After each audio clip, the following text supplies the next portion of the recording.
Harakati nyingi duniani zimefanyika kumkomboa mwanamke kiuchumi, kwa taasisi za umma, binafsi, makundi na hata mtu mmoja mmoja zinazolenga kuongeza kipato cha mwanamke na kuisaidia jamii kiujumla.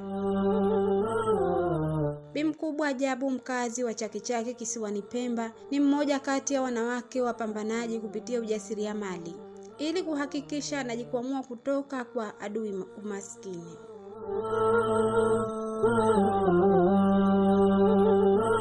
Ni mjasiriamali anayejishughulisha na masuala ya kuuza mitumba na mafuta, mji kwa mji, nyumba kwa nyumba, mtu kwa mtu.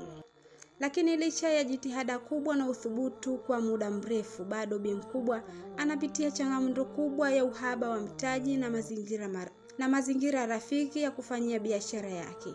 Badala yake inamlazimu kufanya biashara hiyo kwa kuzungumsha mitaani,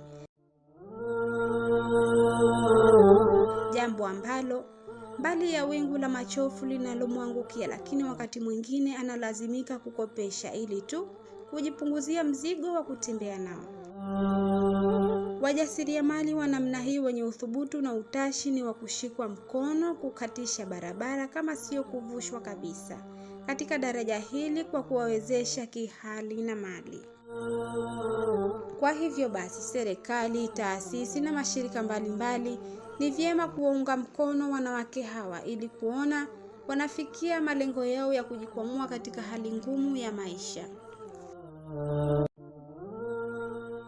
Changamoto ya biashara zangu hizi nilizonazo ni kuwa sina mtaji na wala sina sehemu maalumu ya kukaa kwa hizo biashara zangu, kiasi ambacho na biashara zangu huwa napitisha tu sehemu za mitaani na machofu mingi, lakini ikawa pato lake kidogo, kiasi ambacho kama nitapata mtaji na sehemu yangu nzuri ya kukaa kwa kuuza biashara yangu hii, au kama mtu atakuwa na mtaji au ana sehemu ambao kwa tunaweza kushirikiana tukafanya biashara kwa pamoja, tukajikomboa katika tunaweza kufanikiwa, kwa sababu nina uzoefu mkubwa kutokana na biashara zangu hizi ninazofanya.